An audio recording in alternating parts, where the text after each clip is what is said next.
Bienvenue dans la revue de l'actualité économique de l'Afrique, la BAD décaisse 33 milliards de francs CFA pour le barrage de Saint-Grobo à Ouati. Une information à lire sur Financial Afrique. La Banque africaine de développement a approuvé un financement de 50 millions d'euros au profit du projet du barrage d'hydrocarbures. D'après le site, ce projet, porté par la société Ivoire Hydroénergie, regroupant d'anciens agents de la Compagnie nationale d'électricité, sera construit sur le fleuve Bandama, à 148 km au nord d'Abidjan. D'une capacité de 44 MW, le barrage vient conforter l'ambition du pays de renforcer son mix énergétique en misant sur les énergies renouvelables, rappelle Financial Afrique. Un clic sur le journal de l'économie sénégalaise, le Burkina Faso émet sur le marché financier 35 milliards en obligations assimilables au trésor.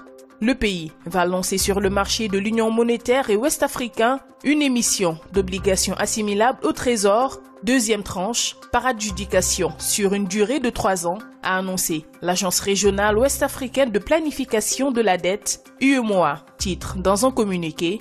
Pour les GECOS, la date de dépôt des soumissions est fixée au mercredi 13 décembre 2017.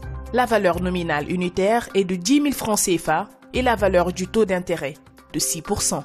Le Soudan interdit l'importation de 19 produits afin de protéger sa monnaie. Cette mesure d'interdiction du gouvernement, qui est entrée en vigueur jeudi dernier, vise à protéger la monnaie locale et réduire le déficit budgétaire du pays.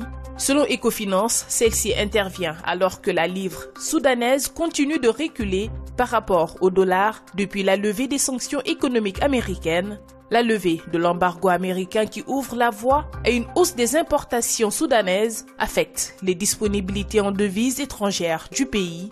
En effet, bien que la Banque centrale ait maintenu un taux de change de 6,7 livres soudanaises pour $1, la faible disponibilité de la devise dans le circuit formel oblige les importateurs à se tourner vers le marché noir pour son approvisionnement. Et nous terminons avec Echo d'Afrique qui titre dans sa rubrique Finance la forte progression des transactions par monnaie électronique dans la zone CEMAC.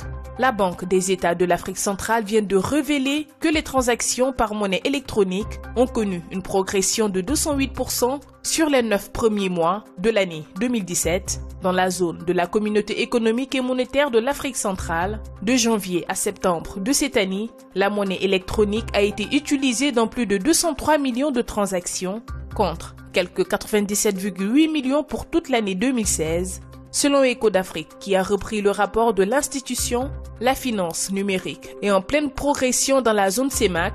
En effet, on note une progression de 208% à l'ensemble de l'année 2016, où elles se sont établies à quelques 97,8 millions de transactions.